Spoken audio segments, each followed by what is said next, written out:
Mga kapuso, standout ang Sparkle artists sa Sparkle 30, the 30th anniversary celebration concert sa Sabado.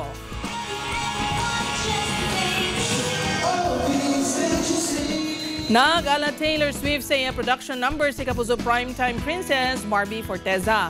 Nagpakiling naman si Asia's multimedia star Alden Richards sa iyang song number. All-out man ang performance ni Reyna Michelle D. Nagpabilib man si Asia's limitless star kag The Voice Kids coach Julian San Jose sa iya performance.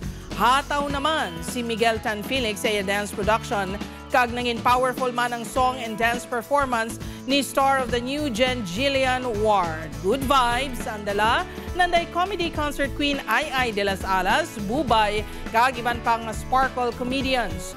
Wala man nagpaulihi ang kapuso housemates, pati na ang Maka kag Sangre stars sa ila production numbers. Present man sa events ang GMA Network Senior Vice President Attorney Annette Gozon Valdez, kag Sparkle GMA Artist Center First Vice President Joy Marcelo nga may pa-mini birthday celebrations. Gin-launch man sa Sparkle ang isa ka campaign nga inspired sang nagtaliwan nga Sparkle artist nga si Eman Atienza.